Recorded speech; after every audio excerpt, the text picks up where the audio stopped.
அனைத்து நல்லுங்களுக்கும் வணக்கம். இது ரவிக்குமாரின் அரசியல் உண்மைகள். இன்றைய அரசியல் உண்மைகளில் பெரிய அளவுக்கு பேசு பொருளாக இருந்தது, பெரிய தாக்கத்தை ஏற்படுத்தியது ஒன்று கச்சத்தீவு விவகாரம். கச்சத்தீவு காங்கிரஸ் திமுக இணைந்து இந்தியாவுக்கு துரோகம் செய்தது என்ற அளவுக்குலாம் இன்றைக்கி திடீர்னு பிஜேபி தரப்பில் மீண்டும் ஒரு புயலை கிளப்பியிருக்கிறாங்க. அதை தாண்டி எதிர்க்கட்சி தரப்பில் எதிர்க்கட்சிகளோட போராட்டம் டெல்லியில் நடந்தது. மிக கடுமையாக மத்திய அரசை விமர்சிச்சிருக்கிறாங்க. ஸோ அது இரண்டு தரப்பு செய்திகள் இல்லாமல் உள்ளே இருக்கக்கூடிய அரசியல் சம்பவங்களையும் ஒருங்கிணைந்த ஒரு தகவலாக அப்படியே ஜாலியாக போகலாம். நம்ம வீடியோக்குள்ள பார்த்த மாதிரி நீங்கள் நம்ம சேனல் சப்ஸ்கிரைப் பண்ணலாம், சப்ஸ்கிரைப் பண்ணிட்டு வாங்க. மறக்காம பெல் பட்டன் கிளிக் பண்ணி ஆல் ஆப்ஷன்ஸ் கொடுங்க. வீடியோக்குள்ள போகலாம்.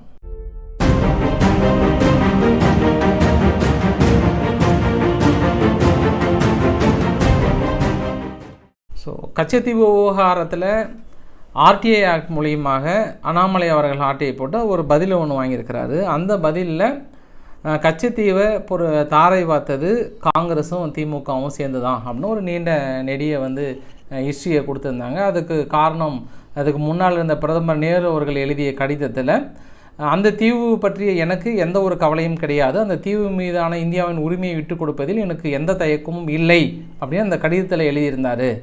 அதுக்கு அப்போ திமுக ஆதரிச்சிருந்தது அப்படின்ற அளவுக்குலாம் சொல்லியிருந்தாங்க. அதுக்கு இயர் எல்லாமே நிறையா மென்ஷன் பண்ணியிருந்தாங்க.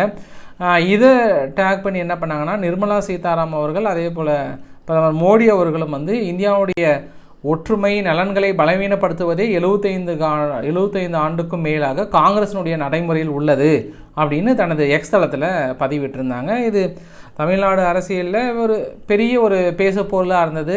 எல்லாருமே அதற்கான எதிர்வினையை ஆட்டியிருந்தாங்க, திமுக தரப்புலையும் சரி காங்கிரஸ் தரப்புலையும் சரி. குறிப்பாக காங்கிரஸ் தரப்பில் என்ன சொல்லியிருந்தாங்கன்னா, 10 ஆண்டுக்கு பின்னாடி திடீர்னு விழித்திருக்கிறாங்க. நாட்டினுடைய ஒற்றுமைக்காக காங்கிரஸ்காரர்கள் ரத்தம் சிந்தாத கிராமமே கிடையாது, எல்லா கிராமத்துலையும் இருக்கிறது. கரெக்டாக தேர்தல் நெருங்குற வேலையில் மட்டும் இவங்களுக்கு கச்சத்தீவு பிரச்சனையை கையில் எடுக்கிறாங்க. இதில் எந்த வகையில் நியாயம்னு தெரியல. நீங்கள் தான் கச்சத்தீவு 10 வருஷம் உங்கள் கையில் தானே ஆட்சியில் இருந்தது, நீங்கள் மீட்க வேண்டியதானே அப்படின்னு கேட்டிருக்காங்க. ஆனால் திமுக தரப்பில் என்ன மாதிரியான விளக்கங்கள் கொடுத்தாங்கன்னா, கச்சத்தீவை எதிர்த்து நாங்கள் கண்டன அறிக்கை கொடுத்துருந்தோம், நாடாளுமன்றத்தில் அதற்கான சட்டமன்றத்தில் அதற்கு எதிர்வினையாற்றி நாங்கள் பேசியிருக்கிறோம், போராட்டம் நடத்தியிருக்கிறோம்ன்ற அளவுக்குலாம் திமுக தரப்பில் ஒரு சில விளக்கங்களை கொடுத்துருக்காங்க. ஸோ இந்த கச்சத்தீவு விவகாரத்தில் பிஜேபிக்கும் திமுகவுக்கும் நேரடி மோதல்கள் ஏற்பட்டிருக்கிறது, தாரை வாத்திருக்கிறது திமுக அப்படின்னு சொல்கிறதுக்கு திமுக பதிலளிக்க கொடுத்துருக்காங்க ஒன்று. அதே மாதிரி திமுக தரப்புலேருந்தும் இன்னொரு கேள்வியும் கேட்டிருந்தாங்க. அருணாச்சல பிரதேசத்தில் குறிப்பாக சீனா வீடியோ கட்டியிருக்கிறாங்க, அதெல்லாம் விட்டுட்டிங்களே, அதை விட்டுட்டு இதை கேட்குறீங்களா அப்படின்ற மாதிரியான விமர்சனங்கள் அந்த இடத்துல முன்வைக்கப்படுகிறது திமுக தரப்புலேருந்து. இன்றைக்கி காலையில் செய்தித்தாளில் ஃபுல்லாக, இன்றைக்கி காலையில்னா நேற்று செய்தித்தாளில் பார்த்துருப்பீங்க, ஃபுல்லாக எல்லா பேப்பர்லேயுமே நீங்கள் பார்க்குறீங்களா, தினகரன் ஆரம்பித்து தினத்தந்தி, ஹிந்து தமிழ் எல்லாத்துலேயும் பிரதானமாக இந்த நியூஸ் போட்டிருந்தாங்க ஃப்ரண்ட் பேஜில். அதில் அவங்க திமுகனுடைய சாதனையாக பிரதானமாக குறிப்பிட்டது என்னென்னா, மகளிருக்கான உரிமை தொகையில் 1000 ரூபாய் கொடுக்கறதுல திமுக ரொம்ப கர்வமாகவும் பெருமையாகவும் போட்டிருந்தாங்க ஒன்று. ரெண்டாவது, காலேஜ் முடிச்சுட்டு போகிற பள்ளிகளுக்கான உதவி தொகைகள், அப்புறம் காலை சிற்றுண்டி, இந்த மாதிரியான விஷயங்களை குறிப்பிட்டிருந்தாங்க. ஆனால் இந்த தேர்தல் பிரச்சாரத்தில் பிரதானமாக எல்லா வேட்பாளருமே இந்த 1000 ரூபாயை டார்கெட் வச்சு தான் ஓட்டே கேட்குறாங்க. 1000 ரூபாய் வந்துச்சா, எல்லா வேட்பாளர்களுமே இந்த அரசோட சாதனை 1000 ரூபாய் நாங்கள் கொடுத்துருக்குறோம், 1000 ரூபாய் கொடுத்துருக்குறோம் அப்படின்றது. அதை தாண்டி இன்னும் நிறைய விஷயங்களை நீங்கள் சொல்லலாம். நிறைய உங்கள் 2 ஆண்டில் வேறு என்னென்ன பண்ணீங்கன்னா அதையும் கொஞ்சம் கான்சன்ட்ரேட் பண்ணுங்கள். திருப்பி எல்லாருமே 1000 ரூபாய் கொடுத்தோம் 1000 ரூபாய் கொடுத்தோம் அப்படின்னா அது வாங்காத மக்களுக்கு தாக்கத்தை ஏற்படுத்தும் ஒன்று. ரெண்டு, அதுதான் பாருங்கள், நான் எதுக்காக இதை சொல்கிறேன்னா, நேற்று பாருங்கள் சேலத்தில் காலையில் நடந்து வாக்கு சேகரிக்க போகும்போது ஒரு அம்மா, வெங்காயம் விற்கிற அம்மா 1000 ரூபாய் நீங்கள் எல்லாத்துக்கும் கொடுக்குறேன்னு சொல்லிட்டு தானே ஓட்டு கேட்டீங்க, ஆனால் திடீர்னு இப்போ தகுதியுள்ளன்னு சொல்லியிருக்கீங்களே அப்படின்னு சொல்லப்பட்டதுக்கு எங்களுக்கு ரிஜெக்ட் பண்ணிட்டாங்கன்னு அந்த அம்மா கேட்டவுடனே அவர் ஸ்டாலின் அவர்கள் என்ன சொன்னார்னா, அதில் ஏதோ ஒரு காரணம் இருக்கும் அப்படின்னே. ஆமாம், எங்கள் வீட்டுக்கார் அரசாங்க வேலை இருக்கிறாருன்னா தப்புமா, அப்புறம் எப்படிமா உங்களுக்கு வரும் அப்படின்னு சொல்லியிருக்காங்க. இருந்தாலும் நீங்கள் எல்லாத்துக்கும் கொடுக்குறேன்னு சொன்னீங்களே, அப்போ அவருக்கு வயிறு தானே, அவர் சாப்பிட்டா பசிக்கு, இப்போ எனக்கு சாப்பிட்டா நான் பசிச்சு தானே ஆகணும் அப்படின்னு ஒரு விளக்கம் கொடுக்குறாங்க. ஆக்சுவலாக அது எடுத்த முடிவுகள் இப்போ அரசாங்க ரீதியாக அது கரெக்டு தான். முன்னாடியே லைட்டாக ஒரு வார்த்தை தகுதியுள்ள அப்படின்னு ஒரு வார்த்தை லைட்டாக அண்டர்லைன் பண்ணியிருந்தாங்கன்னா சூப்பராக இருந்திருக்கும். ஏன்னா அரசாங்க வேலை வாங்குறவங்களுக்கு எதுக்கு 1000 ரூபாய் தேவையில்லை தான், கரெக்டான பாயிண்ட் ஆஃப் வியூவில் தான் திமுக சொல்லியிருக்காங்க. ஆனால் அது தேர்தல் அறிக்கையில் முன்னாடியே ஒரு வார்த்தையை சொல்லியிருக்கணும். ஏன்னா ஓட்டு கேட்கும்போது அனைத்து, அதாவது ரேஷன் கடையில் ரேஷன் வாங்குகிற, குறிப்பாக அது ரேஷன் கார்டு இருக்கிற அனைவருக்கும் அப்படின்னு சொல்லியிருந்தாங்க. அதே போல் நகைக்கடன் தள்ளுபடியும் வந்து அனைவருக்கும் சொல்லியிருந்தாங்க. அப்புறம் இது மாதிரி நிறைய விஷயங்கள் சொல்லியிருந்தாங்களே, அப்போ கொஞ்சம் அதை மென்ஷன் பண்ணியிருக்கலாமோ அப்படின்ற மாதிரி வந்து அவங்க தரப்பில் கேட்குறாங்க, அதாவது பொதுமக்கள் சார்பாக. அதனால தான் அந்த எதிர்வினைகள் இன்னும் கொஞ்சம் இருக்குது வராதவங்களுக்கெல்லாம்.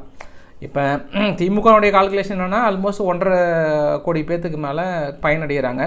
1.5 கோடி ப்ளஸ் அவங்களுடைய குடும்பங்கள், அது இல்லாமல் திமுகனுடைய ஓட்டு, இது வந்ததுனாவே மேஜராக நம்ம ஜெயிச்சிடலாம் அப்படின்ற ஆஸ்பெக்டில் வந்து திமுக இருக்காங்க. ஏன்னா அது இல்லாமல் எதிர்கட்சியோட ஓட்டுகள் எல்லாமே பிரிஞ்சிச்சு இல்லை. இப்போ ஏடிஎம்கே ஒரு பக்கம், அதே இவங்க ஒரு பக்கம் பிரிகிறாங்க. அப்போ யார் யாருக்கெல்லாம் 1000 ரூபா கொடுக்குறோமோ அவங்க நம்மளுக்கு போட்டாவே ஜெயிச்சிருவாங்கன்ற ஆஸ்பெக்டில் எல்லா வேட்பாளர்களும் அதை வந்து பிரதானமாக ஃபோக்கஸ் பண்ணுறாங்கன்றது நல்லா கண்கூடாவே வந்து தெரியுது. இலவசங்கள் அப்படின்ற இது ஒன்று ஆட் பண்ணிடலாம். சரி, நம்ம இப்போ டெல்லிக்கு போயிடலாம் நேரம். ஏன்னா டெல்லியில் எதிர்க்கட்சிகளோட மிகப்பெரிய ஒரு போராட்டம். இந்த போராட்டத்தில் பிரதானமாக முன்வைக்கப்படுது அரவிந்த் கெஜ்ரிவால் அவர்களையும் ஹேமந்த் சோரன் அவர்களையும் வந்து விடுதலை செய்ய வேண்டும் என்பது தான் அவங்களோட பிரதான நோக்கமாக இருந்தது. அதில் எதிர்ப்பு தெரிவிக்கிற மாதிரி தான் அதுக்கான போராட்டங்கள் இருந்தது. இந்த ஒரு போராட்டத்தில் ரொம்ப காரசாரமாக பேசுனது யாருன்னா ராகுல் காந்தி அவர்கள் தான். என்ன சொல்லிட்டாருன்னா, இந்த தேர்தலே வந்து one way of match fixing அப்படின்ட்டாங்க. IPL 20 மாதிரி இது வந்து மேட்ச் ஃபிக்ஸிங் நடந்திருக்கிறது. இவிஎம் ஊடகங்களுக்கான நெருக்கடி தரல அப்படின்னா பாஜக 180 இடங்களுக்கு மேலே வராது. அப்போ இவிஎம்மை மாற்றுறாங்க, இவிஎம்மில் வந்து ஃப்ராட் பண்ணுறாங்க அப்படின்ற ஆஸ்பெக்டில் வந்து காங்கிரஸ் சொல்கிறாங்க. ஆனால் இதே காங்கிரஸ் இருக்கக்கூடிய கார்த்தி சிதம்பரம் அவர்கள் நான் 2-3 பேட்டியில் பார்த்துருக்கிறேன். அவர் என்ன சொன்னார்னா, இவிஎம்மில் ஃப்ராட் பண்ணுறதுக்கு வாய்ப்புகளே இல்லை அப்படின்னு சொல்கிறாங்க. ஆக்சுவலாக இவிஎம் பொறுத்த வரைக்கும் எதிர்க்கட்சிகள் எல்லாமே பெரிய அளவுக்கு குற்றச்சாட்டை சொல்கிறாங்க. ஆனால் தேர்தல் ஆணைய விளக்கங்கள் இன்னும் எதிர்க்கட்சிகளுக்கோ மக்களுக்கோ ரீச் ஆச்சான்னு தெரியல. தேர்தல் ஆணையம் வந்து எப்பயுமே ஓப்பன் ஸ்டேட்மெண்ட் கொடுக்குறாங்க. தேர்தல் ஆணையம் பொறுத்த வரைக்கும் ஒரு ஓப்பன் புக்கு மாதிரி, நீங்கள் அதில் வந்து ஃப்ராடு பண்ண முடியும் அப்படின்னு நிரூபிக்கிற மாதிரி ஒரு லெட்டர் ஒன்று கொடுத்தீங்க அப்படின்னா நேரடியாக உங்களை தேர்தல் ஆணையத்துக்குள்ளே அழைக்கிறாங்க. அவங்க ஈவிங் மிஷினை வச்சுருக்காங்க. அதில் நீங்கள் ப்ரூவ் பண்ணி காட்டிட்டீங்க அப்படின்னா உடனடியாக இதை வந்து ரத்து பண்ணுறாங்க. இது வந்து அவங்க ஓப்பன் சேலஞ்சாகவே சொல்கிறாங்க, எப்போனாலும் சரி. அதே மாதிரி நீங்கள் கோர்ட்டில் கேஸை போட்டு அங்கேயும் போயிட்டு கூட இந்த இவிஎம் மிஷினை நீங்கள் எப்படியாவது நீங்கள் இதில் வந்து என்னென்ன தில்லுமுள்ளு பண்ண முடியும்னு வாய்ப்புகளை ஓப்பனாக பண்ணிங்க அப்படின்னா அப்பயும் கேன்சல் பண்ணிவிடுவாங்க. அந்த வாய்ப்புகளை எல்லாத்தையும் ஏன் மிஸ் பண்ணுறீங்க?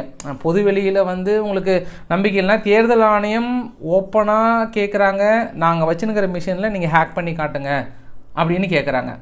அப்படி இல்லையா, நீங்கள் கோர்ட்டில் கேஸு போட்டு எங்கள் முன்னாடி கூட வேண்டாம், நாங்கள் கொண்டு போய் மிஷினை கொடுத்துட்றோம், இல்லை அதையும் பண்ணுங்கன்னா அதையும் பண்ணலை அப்படின்னும் போது தொடர்ந்து இது விமர்சனம் வைப்பது என்பது எங்கேயோ. ஏன்னா இப்போ எலக்ட்ரோல் பாண்டை வெளியே கொண்டு வந்த அரசாங்கம், அதே போல் பிஜேபி மேலே இருக்கக்கூடிய விமர்சனங்களை அடுத்தடுத்து கரெக்டாக சிஜே சந்திரசூட் அவர்கள் கொண்டு வரப்படுகிற விஷயம் பொறுத்த வரைக்கும் இந்த இவிஎம் மேலே எனக்கு தொடர்ந்து இந்த ஒரு விஷயம் மட்டும் கொஞ்சம் ஏதோ ஒரு நெருடல்கள் இருக்குதோ அப்படின்னு தோணுது இவிஎம் மேலே. ஆனால் எதிர்க்கட்சிகள் பிரதானமாக இவிஎம் அப்படின்ற ஒரு குற்றச்சாட்டை சுமத்திட்டே தான் இருக்கிறாங்க.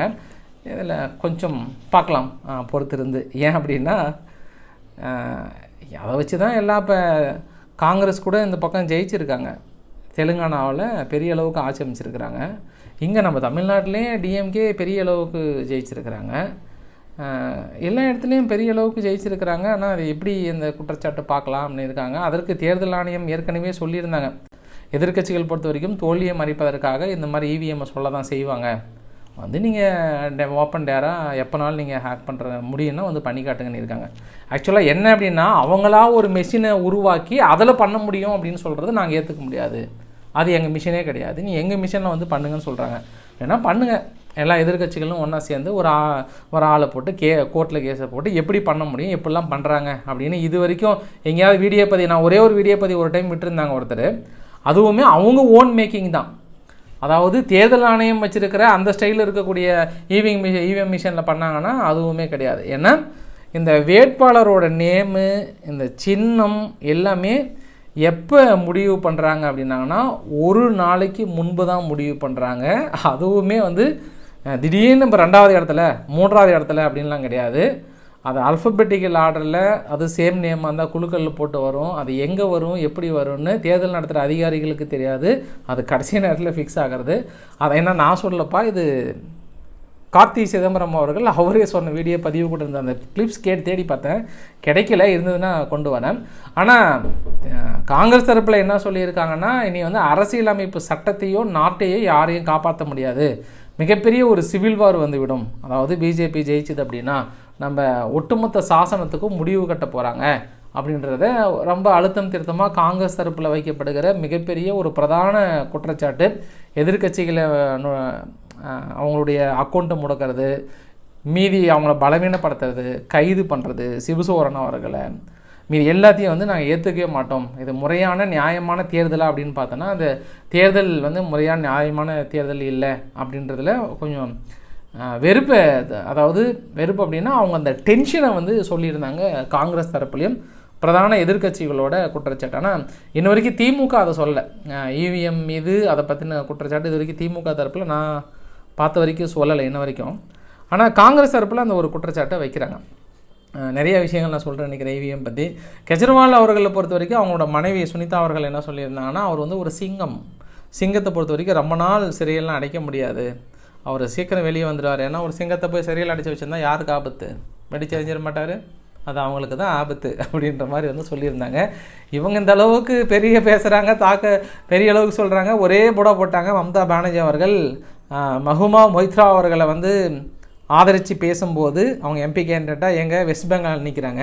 நீங்கள் காங்கிரஸுக்கு ஓட்டு போடுவது அது வந்து பாரதிய ஜனதா கட்சிக்கு போடுற ஓட்டு, அது வந்து செல்லாத ஓட்டாக போயிடும், அதனால் நீங்கள் போட்டிங்கன்னா வேஸ்ட்டு அப்படின்னு அங்கே வந்து நேரடியாக காங்கிரஸை விமர்சனம் பண்ணுறாங்க. சரி, இங்கே தமிழ்நாடு லெவலில் வந்து ஏடிஎம்கேவை பெரிய அளவுக்கு மதுரையினுடைய வேட்பாளர் ராமசீனிவாசன் பாரதிய ஜனதாவுடைய வேட்பாளர் அவர் என்ன பண்ணிட்டாரு, இந்த தேர்தலுக்கு முன்னாடி ஏடிஎம்கேன்ற ஒரு கட்சியே இருக்காது. இந்த டைலாக்கை ஏன் அடிக்கடி சொல்கிறாங்க, ஏடிஎம்கேன்ற ஒரு கட்சியே இருக்காது, திமுகன்ற ஒரு கட்சியே இருக்காது அப்படின்னு நிறைய அடிக்கடி எல்லா கட்சியுமே இந்த டைலாக்கை வந்து சொல்ல ஆரம்பிக்கிறாங்க. அவங்க பிஜேபின்ற ஒரு கட்சி இருக்காதுன்றது, அவங்களும் இருக்காதுன்றதுக்கு. அதுக்கு இப்போ எடப்பாடி பழனிசாமி அவர்கள் வந்து 1996லலாம் அவங்க பக்கம் தாமரை சின்னம்னா இந்த மக்களுக்கு என்னன்னு தெரில, நாங்கள் தான் ஏதோ போனால் போன்னு சொல்லி உங்கள் கட்சியை அறிமுகப்படுத்தி ஒரு சீட்டு கொடுத்ததே நாங்கள் தான், உங்களை வளர்த்தினதே நாங்கள் தான், நீங்கள் வந்து எங்கள் கட்சி இருக்க முடியாதுன்னு சொல்கிறீங்களா, உங்களை மாதிரி நாங்கள் 1000 பேர்த்த பார்த்தவங்க, எடப்பாடி சாதாரண நாள் நினச்சிங்களா, எங்களோட ஒரு தொண்டம் போதும் உங்களுக்கெல்லாம் அப்போட அளவுக்கு தரமான பதிலை கொடுத்துருக்காங்க. அது இல்லாமல் திமுக தரப்புலையும் ஒரு விஷயத்த சொல்லியிருந்தாங்க, தேர்தலை நிறுத்துவதற்கு பிஜேபி தரப்பில் ஆளுங்களே இல்லை, ஆளுங்களே இல்லாத அவங்கள ரிசைன் பண்ண வந்து நிறுத்துகிறாங்க, நோட்டா கிட்ட போட்டி போகிறத வச்சுக்கிட்டு இங்கே வந்து நீங்கள் பெரிய வாக்கு வங்கி இருக்கிற மாதிரி நாடகம் நடத்துகிறீங்களா அப்படின்னு சொல்லியிருக்காங்க. குறிப்பாக மத்தியில் இந்தியா கூட்டணி அமைஞ்சது அப்படின்னா இது யார் சொன்னது அப்படின்னா உதயநிதி அவர்கள் சொல்லியிருக்கிறார். இது வரைக்கும் உதயநிதி அவர்கள் ஒரு வாக்கு கொடுத்துட்டாருன்னா நிச்சயம் நிறைவேறும். ஏன்னா ஏற்கனவே சொல்லிட்டாரு, இனி எல்லா மகளிருக்கும் கிடைக்கும்ட்டார். இந்த எலெக்ஷன் முடித்த உடனே எல்லா மகளிருக்கும் நாங்கள் 1000 ரூபாய் கொடுக்குறோம் அப்படின்ற அடிப்படையில் சொல்லியிருக்கிறாரு. நல்லா எதிர்பார்த்துட்ருங்க. அதனால் பள்ளி மாணவர்களுக்கு லேப்டாப் அப்படின்ட்டார். ஆனால் இவர் ஒரு நேற்று இருந்து உதயநிதி ஸ்டாலின் அவர்களை விமர்சனம் பண்ணுறாங்க. கீழே இருக்கிறக்கூடிய பப்ளிக் வந்து ஏன் நீங்கள் மதுவிலக்கை கொண்டு வரலன்னு கேட்கும்போது 2016 கலைஞர் வந்து கொண்டு வந்தார், அப்போ நீங்கள் எங்களுக்கு ஓட்டு போட்டிங்களா, ஏடிஎம்கேக்கு தானே ஓட்டு போட்டிங்க, ஏன் எங்கே கேட்குறீங்க, அந்த ஆங்கிளில் வந்து சொன்னாங்க. இதே ஒரு பதிலில் சப்போஸ் மத்திய அரசு சொல்லியிருந்ததுன்னா இந்நேரம் திமுக என்ன சொல்லியிருப்பாங்க, மத்திய அரசு வந்து ஏதாவது உங்கள் திட்டங்களுக்கு நீ எங்களுக்கு ஓட்டு போடலையே திமுக தானே போட்டிங்கன்னா அப்படி சப்போஸ் சொல்ல மாட்டாங்க. அப்படி சப்போஸ் சொல்லியிருந்தாங்கன்னா இந்த திமுக தரப்பில் என்ன மாதிரி எடுத்திருப்பாங்கன்ற பார்க்கணும் நம்ம. ஸோ இந்த மாதிரியான பதில்களை அவர் மேபி தவிர்த்திருக்கலாம். அது ஒன்று. இன்னொன்று வந்து கொஞ்சம் எடப்பாடி பழனிசாமி அவர்களை பற்றி திருப்பி அந்த ஃபோட்டோவை தூக்கி பல்லிழிக்கிறார் அந்த கண்டென்ட்டை தொடர்ந்து அதே கண்டென்ட்டு கொஞ்சம் திருப்பி காட்டுறது கொஞ்சம் இதாக இருக்குது. அது இல்லாமல் இன்னொன்று சொன்னார், அது வேண்டாம், முட்டி போகிறாருன்ற மாதிரிலாம் நிறைய விஷயங்கள் சொன்னார். அது நீங்கள் புரிஞ்சுட்டிங்கன்னா நாங்கள் ஏற்றுக்க முடியாது. அதுக்கும் பெரிய அளவுக்கு விமர்சனம் எழுந்திருக்கிறது. கமலஹாசன் அவர்கள் நடுவில் ஓடி வந்து ஒரு கருத்து சொல்லலாம் நல்லா இருக்காது. ஏன்னா ஒரு மக்கள் நீதி மையம்னு சொல்லிட்டு டார்ச் லைட்டு சின்னத்தை மீண்டும் வாங்கினாருன்னு சொல்லிட்டு பெருமையாக வேறு போட்டிருந்தாங்க. பாவம், போட்டியிடாத கட்சி சின்னத்தை கொடுத்துட்டாங்க, போட்டி போடுற கட்சிக்கு சின்னத்தை ரிஜெக்ட் பண்ணுறாங்க. அந்த மாதிரி அதாவது இந்தி திணித்தால் மீண்டும் நானே வந்து களத்தில் இறங்கி போராடுவேன், வேணா நாங்கள் படிச்சுக்கிறோம் திணிக்கக்கூடாதுன்னு இருக்காங்க.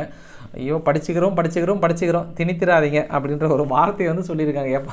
எப்போ தான் படிக்க வைப்பாங்கன்னு தெரியலையன்ற மாதிரி ஒரு ஆங்கிளில் வருது. நீங்கள் எப்படி சொல்கிறீங்க, நேற்றே ஒரு வீடியோ பதிவு போட்டிருந்தனா இல்லையா, எம்பியாக செலக்ட் ஆகி போனால் இங்கிலீஷ் ஹிந்தி கண்டிப்பாக வேணும் அப்படின்னு துரைமுருகன் அவர்கள் சொல்கிறாரு. நாங்களே படிச்சுக்கிறோம், நீங்கள் திணிக்கக்கூடாதுன்னு இருக்காங்க.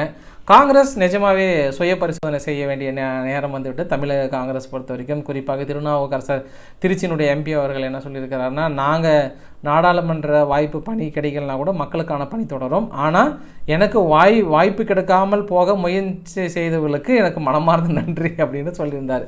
இதுலேயே அந்த உள்கட்சி பூசல் வந்து வெளிப்படையாக அவரோட டைலாக்ல வந்து தெரியுது. அதே போல் ஜாபர் ஷாதிக் எங்கள் போதை மருந்து கடத்தல் வழக்கில் பிடிச்சாங்க இல்லையா, அவர் முதல் ஒரு சம்மன் அனுப்பியிருக்காங்க. ஒரு பேர் என்ன, அமீர் அவர்களுக்கு ஒரு சம்மன் அனுப்பி நீ வந்து டெல்லியில் ஏப்ரல் 2ஆம் தேதி விளக்கங்களை கொடுங்க அப்படின்னு இருக்காங்க. உடனே அதை சார்ந்த கட்டுக்கதைகள் நிறைய வர ஆரம்பிச்சது. அவ்வளோதான், அடுத்து இவங்களுக்கு வரும் அவங்களுக்கு வரும் அப்படின்ற மாதிரிலாம் கட்டுக்கதைகள் வந்தது. இப்போ கூட திரும்பி சொல்கிறேன், அது வந்து என்சிபி போர்டு வந்து விசாரணை வந்து வெளியெலாம் வரதில்லை, அது ஊடகங்களாக வெளியிடப்படுகிற கட்டுக்கதைகள். சும்மானாச்சுமே அப்படியே உதயநிதியை கூப்பிடுவாங்க, அவங்கள கைது பண்ணிவிடுவாங்க, இவங்களை கைது பண்ணிவிடுவாங்களா, அது அவங்க டிஆர்பி ரேட்டிங் எதுக்காக போடுறாங்க, அது எதுவுமே உண்மை கிடையாது. விசாரணை சம்மன் அனுப்பினா மட்டும்தான் தெரியும், அதை வச்சு வியூஸ் வாங்கிக்கிறாங்க, அவ்வளோதான் சொல்ல முடியும். நம்ம மோடி அவர்கள் என்ன சொல்லியிருக்காங்கன்னா, 100 நாட்களுக்குள் முக்கிய முடிவு எடுக்க போகிறோம், இதுதான் எங்களோட அதிரடி அறிவிப்புன்ற மாதிரி சொல்லியிருக்காங்க. எங்களுடைய இலக்கு 2024-27 கிடையாது, எங்களுடைய இலக்கு 2047 அப்படின்னு சொல்லியிருக்காங்க. அதே போல் சாய்னா நேவால் அவர்கள் பிஜேபியில் சேர்ந்திருக்காங்க, பேட்மிண்டனுடைய பிளேயர் பிஜேபியில் சேர்ந்திருக்காங்க. இது எங்களுக்கு மிகப்பெரிய பூஸ்ட் அப்படின்னு சொல்லியிருக்காங்க தெலுங்கானா தரப்பில் இருந்து. சரி, லாஸ்ட்டாக 2 ஏடிக்கு போட்டி நியூஸை வந்து பார்த்துடலாம். ஆர்பி உதயகுமார் ஏடிஎம்கே சார்ந்தவங்க டிடி தினகரனை பார்த்து, நாங்கள் டிடி தினகரன் வீட்டில் வந்து காவல் நாயாக இருந்தோம், இப்போது சீரும் சிங்கங்களாக மாறிட்டோம் அப்படின்னு சொல்லியிருக்கிறாரு. அதற்கு அவர் சொல்லிட்டாரு, நாய் வந்து என்றைக்குமே சிங்கமாகாது, ஓனாயாக வேணா ஆகலாம் அப்படின்னு டிடி தினகரன் வந்து பதில் கொடுத்துருக்கிறாரு. என்னப்பா டைலாக்கு, வேட்டைக்கு போட்டு பயங்கரமாக போதில்லை. சரி, ஃபைனலாக நாம் தமிழர் கட்சியோட சீமான் அவர்களோட டைலாக் ஒன்று பார்த்துட்டு போயிடலாம். மேய்ச்சல் நிலத்தை உருவாக்க போகிறோம், நாங்கள் ஆட்சி அமைத்தால் எங்களை நீங்கள் முக்கியமாக தேர்ந்தெடுத்து பிரதமர் பதவியில் அமர வைத்தால், நாங்கள் நாம் தமிழர் கட்சி ஆட்சிக்கு வந்தால் பல்லாயிரக்கணக்கான மேய்ச்சல் நிலங்களை உருவாக்குவோம், பால் நெய் விரும்பும் மக்களுக்கு கால்நடைகள் வளர்க்க இன்றைக்கி விருப்பம் இல்லாமல் போயிடுச்சு, அதெல்லாம் வந்து இன்றைக்கி விருப்பமாக வந்து செய்ய வைக்கும், பிரதானமாக எங்களுடைய முதல் நோக்கமே மக்களை விவசாயம் செய்ய விடுவோம் அப்படின்னு சொல்லியிருக்காங்க மதுரை வேலூரில். ஸோ இதை பற்றின கருத்துக்கள் உங்களுக்கு வரவேற்கப்படுகிறது. பிடிச்சிருந்தால் லைக் பண்ணுங்கள், ஃப்ரெண்ட்ஸுக்கு ஷேர் பண்ணுங்கள், சப்ஸ்கிரைப் பண்ணுங்கள். ரவிக்குமார் அரசியல் உண்மைகள். நன்றி, வணக்கம்.